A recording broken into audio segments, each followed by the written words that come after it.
Paper leak, paper cancel, री exam. सरकारी परीक्षा दे रहे लाखों छात्र छात्राओं के जीवन का अभिन्न हिस्सा बन चुका ये कुचक्र न जाने कितने सपनों को एक्सपोनेंशियली लील रहा है। छात्रों को किताबें छोड़ सड़कों का रुख करने के लिए मजबूर होना पड़ रहा है। इंडियन एक्सप्रेस के एक विश्लेषण के अनुसार पिछले 5 सालों में अलग अलग पेपर लीक्स के चलते लगभग 1.4 करोड़ परीक्षार्थियों को नुकसान हुआ।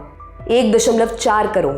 ये भारत की वो युवा आबादी है जो वर्कफोर्स में शामिल होना चाहती है, जीवन में कुछ करना चाहती है, देश के विकास में योगदान देना चाहती है, लेकिन यहाँ तो कायदे से एक एग्जाम कंडक्ट नहीं हो पा रहा है। जबकि ऐसा बिल्कुल भी नहीं है कि देश में इस तरह के पेपर लीक्स और घोटालों को रोकने के लिए पर्याप्त साधन मौजूद ना हो।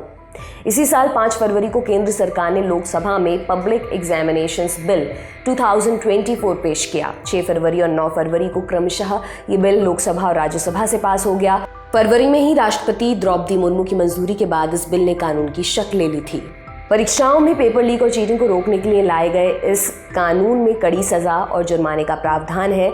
इस कानून के जरिए सरकारी अधिकारियों के साथ मिलीभगत करने वाले नकल माफियाओं पर भी नकेल कसी जा सकती है।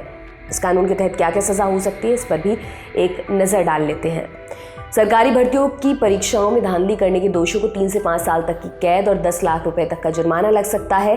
ऐसे मामलों में जहां कोई व्यक्ति या समूह किसी तरह के ऐसे संगठित अपराध को अंजाम देता है जिसमें एग्जामिनेशन अथॉरिटी शामिल हो, तो दोषियों को 5 से 10 साल की कैद हो सकती है और 1 करोड़ रुपए तक का जुर्माना लग सकता है। कानून के तहत एजेंसी को यह अधिकार मिला हुआ है कि वो संगठित अपराध में शामिल संस्थाओं और लोगों की संपत्ति को जब्त कर सकती है और उस संपत्ति से एग्जाम कराने में हुए खर्च का हर्जाना वसूल सकती है।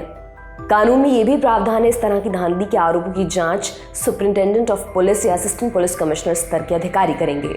UPSC, SSC, railway, bank, common university entrance test, NEET आदि परीक्षाएं इस कानून के अंतर्गत आती हैं। परीक्षाओं के अलावा नेशनल टेस्टिंग एजेंसी यानी कि एनटीए जो कंप्यूटर आधारित परीक्षाएं कराती है वो भी इसमें शामिल की गई हैं। यानी पेपर लीक्स को रोकने के लिए कानून तो है, पर बावजूद इसके लाखों छात्रों के वर्तमान और उनके भविष्य के साथ खिलवाड़ हो रहा है। अलग अलग राज्यों में अलग अलग भर्ती परीक्षाओं के पेपर लीक हुए हैं और फिर पूरी की पूरी परीक्षा रद्द करनी पड़ी है। अभी 19 जून को ही नेशनल टेस्टिंग एजेंसी ने यूजीसी नेट परीक्षा रद्द करने की घोषणा की। एजेंसी की तरफ से कहा गया कि परीक्षा में गड़बड़ी होने की सूचना मिलने के बाद ये फैसला लिया गया। शिक्षा मंत्रालय की तरफ से जारी एक बयान में कहा गया, परीक्षा प्रक्रिया की उच्चतम स्तर की पारदर्शिता और पवित्रता सुनिश्चित करने के लिए भारत सरकार के शिक्षा मंत्रालय ने निर्णय लिया है कि यूजीसी नेट जून 2024 परीक्षा रद्द कर दी जाए।